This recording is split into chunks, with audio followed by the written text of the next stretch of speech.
Tuhan bersamamu.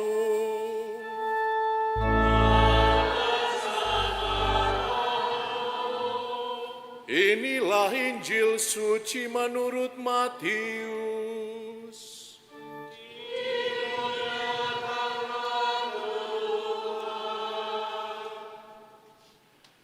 Sekali peristiwa Yesus tiba di daerah Kaisarea Filipi, ia bertanya kepada para muridnya, kata orang, siapakah anak manusia itu? Jawab mereka, ada yang mengatakan Yohanes Pembaptis, ada juga yang mengatakan Elia, dan ada pula yang mengatakan Yeremia atau salah seorang dari para nabi. Lalu Yesus bertanya lagi kepada mereka, tetapi apa katamu? Siapakah aku ini? Maka jawab Simon Petrus, engkau adalah Mesias, anak Allah yang hidup. Kata Yesus kepadanya, berbahagialah engkau Simon bin Yunus, sebab bukan manusia yang menyatakan itu kepadamu, melainkan Bapa-Ku yang di surga. Dan aku pun berkata kepadamu, engkaulah Petrus. Dan di atas batu karang ini akan kudirikan jemaat-Ku, dan alam maut tidak akan menguasainya. Kepadamu akan kuberikan kunci kerajaan surga. Apa saja yang kau ikat di dunia ini akan terikat di surga, dan apa saja yang kau lepaskan di dunia ini akan terlepas di surga. Lalu Yesus melarang murid-muridnya memberitakan kepada siapapun bahwa dialah Mesias. Demikianlah sabda Tuhan.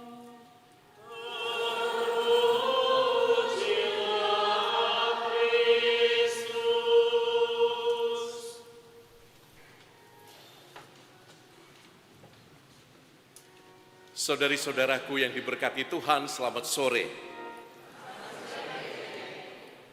Ada pasutri milenial terjebak dalam pertengkaran yang luar biasa.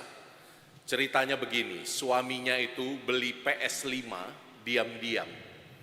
Istrinya nggak tahu apa itu PS5. Lalu dibilang sama istrinya, Ma, nggak apa-apa ya, ini hidup terus. Ini air purifier.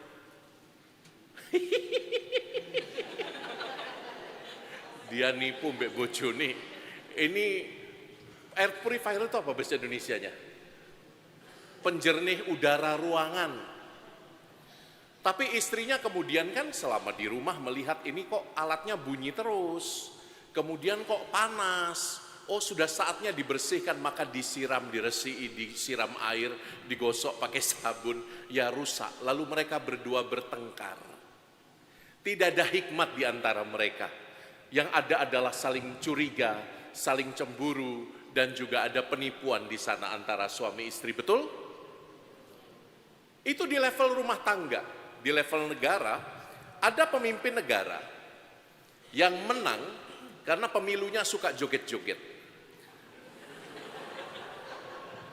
Beneran, lagu andalannya namanya Toyi Toyi. Bener, dicari aja di Google. Kalau nggak salah bunyinya, mungkin salah ya, lagunya seperti itu. Toyi, Toyi, kayak gitulah ya. Sering dapat masukan yang salah dari bawahan-bawahannya. Sering dapat masukan yang menjilat saja. Sehingga apa yang terjadi, negara itu dikuasai kekacauan besar, korupsi di mana-mana. Dan akibatnya presidennya ya kacau juga. Tapi itu tidak terjadi di Indonesia.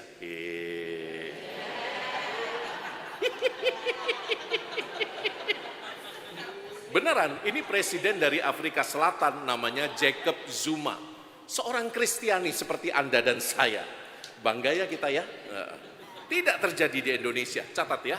Jangan-jangan ada tukang bakso bawa HT di antara kita. Poinnya apa?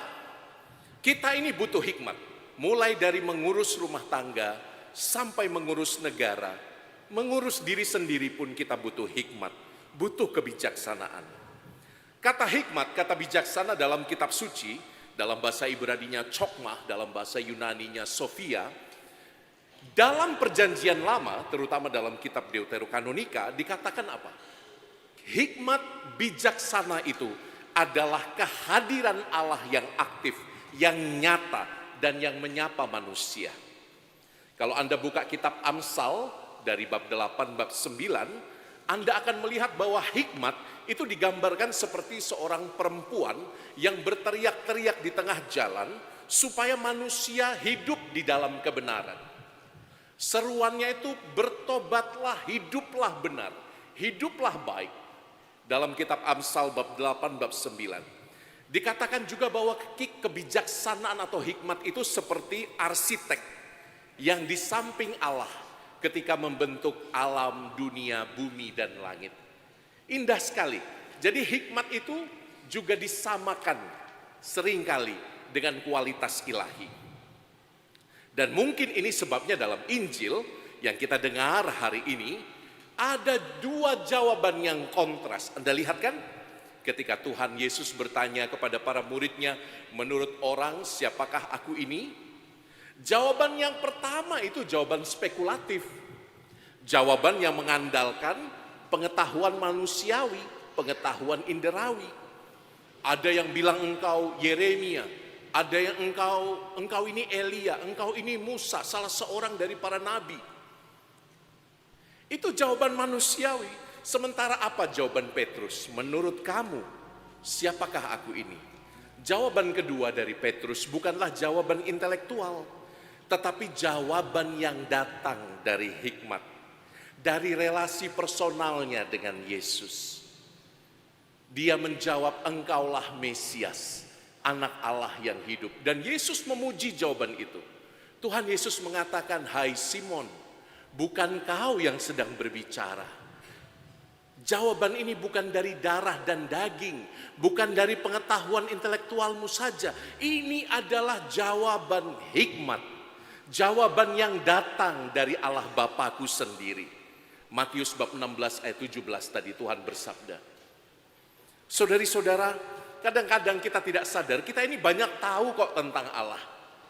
Kita banyak pengetahuan, teologi, kitab suci, kita bisa buka, kita bisa akses di zaman serba internet. Tapi jangan-jangan semakin banyak kita tahu, semakin kita tidak mendalam relasinya dengan Allah. Semakin kita tidak mengandalkan Allah, semakin kita hanya mengandalkan otak dan pengetahuan sendiri. Halo? Jawab dong, hai. Halo? Jangan-jangan semakin pandai rasionalitas kita, kita lupa bahwa hidup ini harusnya berakar pada pengalaman yang relasional dengan Allah. Kalau hanya andalkan pengetahuan sendiri, kita akan sering keliru, saudari-saudara. Kita akan sering kecewa. Iya bukan? Halo? Saya pernah di Yogyakarta punya kenangan buruk. Saya ini kan orang Chinese, keturunan Tionghoa. Besar di Sumatera, tidak bisa bahasa Jawa. Satu kali saya diutus untuk pelayanan proyek teologi harapan di Pantirini, rumah sakit Pantirini, di Kalasan ya kalau nggak salah. Pantirini di Kalasan, saya ditugasi untuk menyuapi pasien-pasien terminal, orang-orang yang sudah sakit parah dan tinggal berangkat ke surga. Jadi satu kali ini mbahnya masih bisa makan, tapi mbahnya dari Kalasan itu tidak bisa bahasa Indonesia, saya tidak bisa bahasa Jawa, tak suapi. Satu titik dia mengatakan, mas, duduhe mas, duduhe. Duduh ki opo? Tidak ada di kosakata kepala saya. Apa yang saya lakukan? Saya mengandalkan otakku sendiri, saya mengandalkan pengetahuanku sendiri. Saya pikir duduh itu dekat dengan kata maaf ngoyo. Oh, mbahnya mau pipis. Jadi saya angkat pispotnya, pas ada isinya. Duduh mbah. Duduh mbah.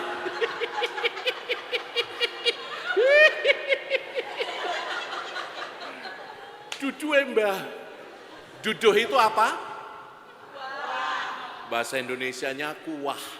Jadi dia minta kuah, saya kasih pispot, ada isinya lagi. Mbahnya marah, duduh.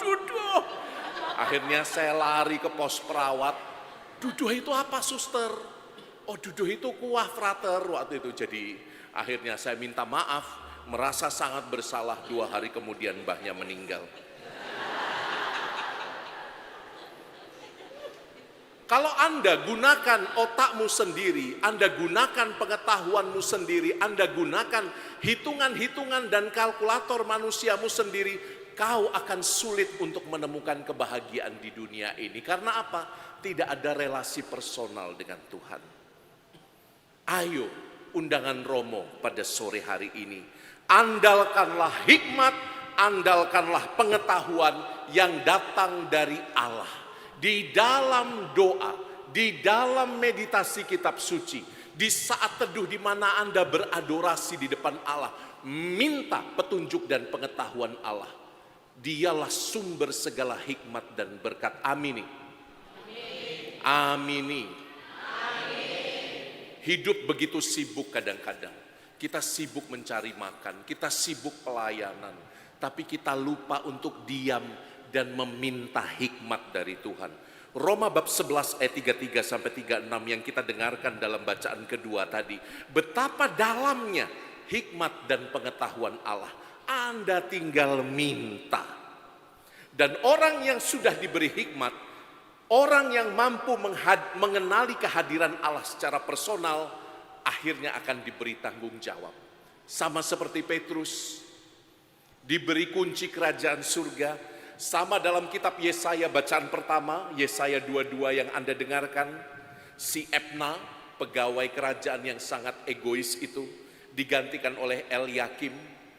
Karena diberi hikmat oleh Tuhan, Eliakim diberi tanggung jawab untuk mengurus istana Daud. Petrus juga. Jadi orang yang sudah diberi hikmat, biasanya akan diberi tanggung jawab. Maka sering-seringlah Anda berdoa. Sering-seringlah Anda minta pengetahuan yang ilahi, hikmat yang ilahi. Karena setelah itu saya yakin Anda bisa melakukan tanggung jawabmu dengan setia dan baik. Amin. Sebagai istri Anda baik, sebagai suami Anda baik, sebagai anak-anak Anda baik. Karena kita kalau sudah punya hikmat, kita tidak akan gampang untuk melalaikan tanggung jawab kita. Amini. Maka kalau para istri masih suka mengeluh, mengomel, para suami doakan mereka. Doanya seperti doa orang-orang karismatik Katolik itu loh. Tuhan tutup bungkus mulut istriku tuh. Tutup yang kencang. Dan suami-suami Anda kalau masih menjengkelkan Anda, masih tidak bisa membahagiakan hidupmu, doakan. Tidak usah selalu diomeli Bapak Ibu. Betul Bapak-Bapak? Bapak-bapak saya sedang membela Anda loh, saya merasa sendirian. Betul Bapak-bapak? Doakan Bapak-bapak. Doanya singkat saja, Tuhan ubah suamiku. Kalau tidak bisa diubah, panggil ya Tuhan. Saudari-saudaraku, kadang-kadang pengetahuan kita begitu terbatas. Sehingga kalau ada kejadian yang tidak ideal dalam hidup, kita cenderung menghakimi hanya dengan pengetahuan kita sendiri. Anda juga sering toh belakangan ini dengan maraknya media sosial melihat gosip-gosip tentang gembala Anda yang hidupnya kacau balau. Halo? Pernah dengar gosip itu? Pernah baca? Pernah lewat? Romo A, Romo B, Suster A, Suster B. Pernah? Romo kok aja sering digosipin kok. Biasanya kalau kita, ada nggak di sini yang pernah menggosipkan para Romo, para Suster? Nggak ada ya? Kota Baru nggak ada ya? Coba sih saya ingin tahu di rumah Tuhan masih ada yang mau berbohong nggak? Coba saya pengen lihat. Ada yang pernah menggosipkan para imam, para suster, para bruder? Angkat tangan dong tinggi. Nggak ada ya? Tuhan yang berbohong panggil ya Tuhan.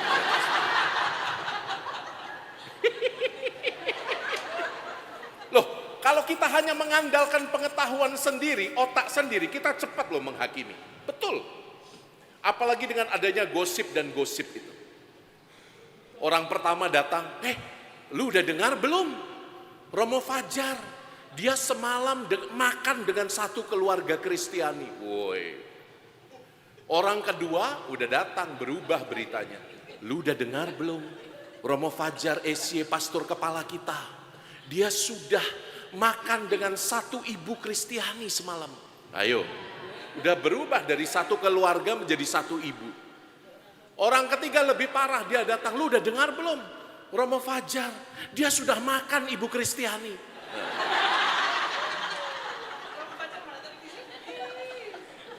Kenapa kita sering tergoda jatuh pada gosip, jatuh pada penghakiman?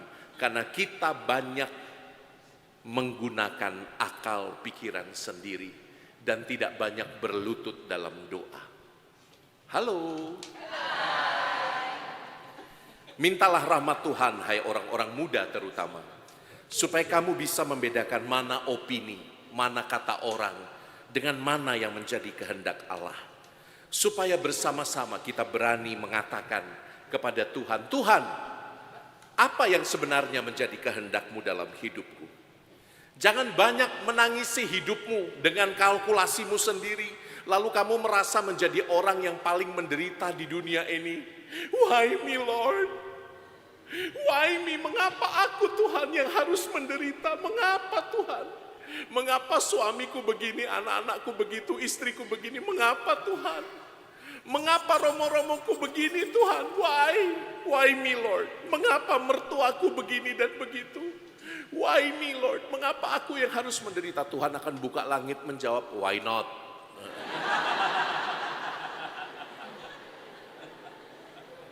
Jangan banyak mengasihani diri sendiri. Kita hidup di zaman serba drama Korea, drama Cina, ampunilah. Kita lama terjebak pada emosi-emosi dan pemikiran-pemikiran sendiri yang menggagalkan kita untuk melihat kehendak Allah. Kita banyak menderita, lalu banyak mengasihani diri sendiri, seolah-olah kita adalah orang yang paling menderita di dunia ini. Lalu Anda tidak bisa berbuat apa-apa kecuali menangis, menangis, menangis, menyesal. Carilah apa yang Tuhan mau lewat penderitaan. Carilah apa yang Tuhan inginkan lewat air matamu.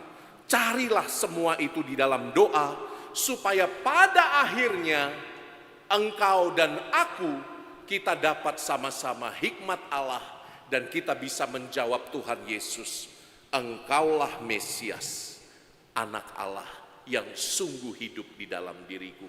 Engkaulah Mesias, anak Allah yang sungguh ada dan hadir dalam penderitaanku. Engkaulah Mesias, anak Allah yang berjalan di sampingku. Engkaulah Mesias, anak Allah yang hidup. Kemuliaan kepada Bapa dan Putra dan Roh Kudus.